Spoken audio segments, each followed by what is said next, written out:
in 4 days.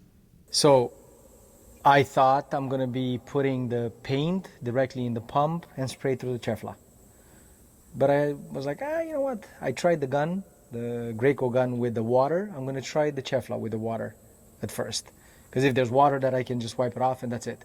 But if I would have put paint, see how it drips? Yeah, not ready for paint yet. It would have dripped everywhere with paint. So luckily I didn't use paint to test it. So lucky I didn't use paint. And what happened, the caps that I have used to stop the circulation of the paint from one gun to the other, I guess they were not tight enough, even though I thought I did tighten them. Then the hose that feeds the product to each gun individual has like a 90-degree connector. That wasn't tight enough. There's the hoses that are connecting the pump to the foreheads. It was leaking all the way at the top. It was leaking inside here. They're in a box. You don't see them. But look at how close these bolts are one to the other. So right now, the second one is leaking. I cannot get my wrench inside to tighten it in any way. I have to remove the first one completely, then tighten up the second one, then put the first one back in place, then start the pump and test it. And if I didn't tighten it enough, I'm gonna have to undo the first one. So it's a whole process for one thing that I could see water dripping from here. And inside there I have 8 connections. Inside here, the filtering box is full of water. This is the filter that it's called paint arrestor. So it arrests the paint. So whatever wet particles are being in the air inside of the spray chamber, they go with the airflow, and the exhaust is fresh air intake is being blown through here and it's being exhausted through the bottom. So air circulation is top to bottom. Whatever is flying in the air in the spray chamber immediately is dragged with the airflow into the filters, and I would say 70% of it gets trapped by the first set of filters, and then underneath there's a second layer of filters that traps the rest. And you have no wet particles or solid particles being exhausted by the fan outside. So it's a 2-stage filtering system. There you go. Now it's as tight as it has ever been. Whew. I didn't know that it had a setting where if it stays for more than a minute, or it's a minute. Oh, there you go. So now it got activated. I want to see how long it takes. I put some marks on the table because the table itself should slightly move from right to left. The conveyor belt slightly moves from right to left as it has 2 quite large, like 60 something inch, 6-inch diameter drums, one of the or rollers, one of the at the front of the table and one in the back. And it took 4 minutes and 12 seconds to get from the right hand sensor to where it triggered the left hand sensor. And now the left hand sensor pushed a piston forward, therefore slightly angling the last roller in the conveyor belt.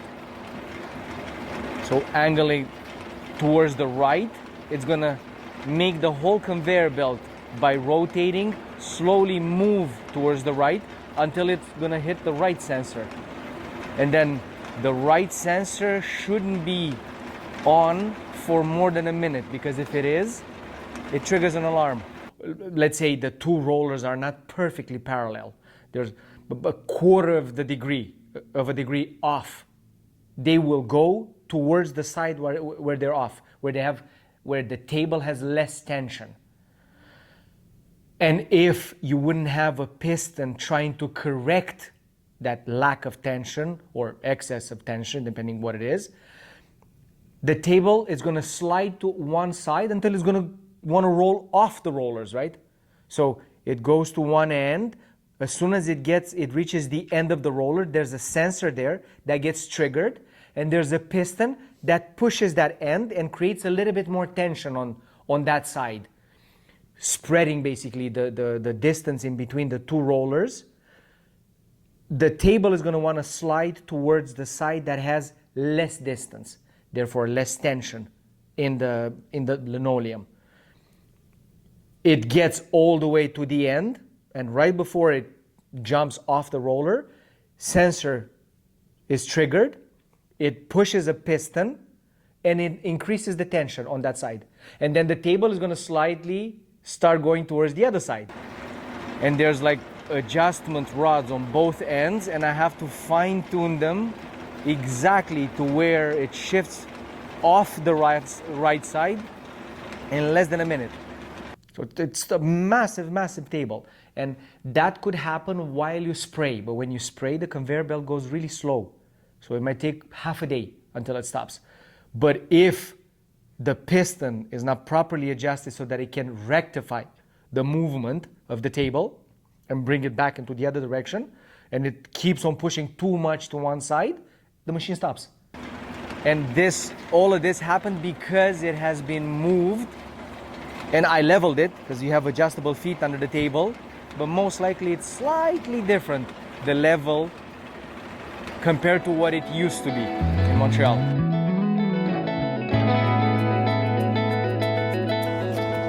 Now I'm just waiting for the blue line to go under the cover.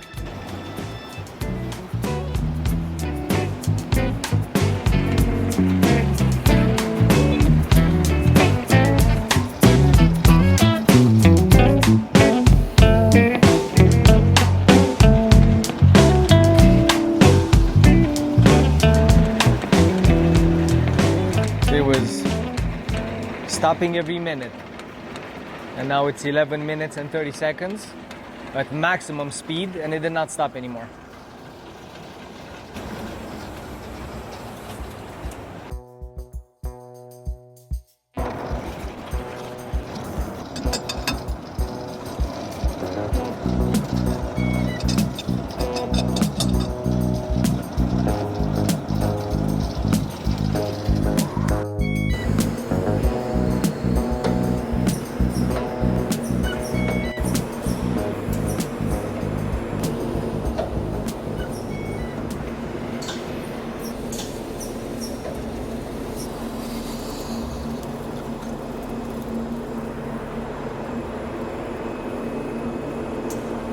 There you go. And the table comes back clean. Guns are stopping. And the cleaner should stop as well.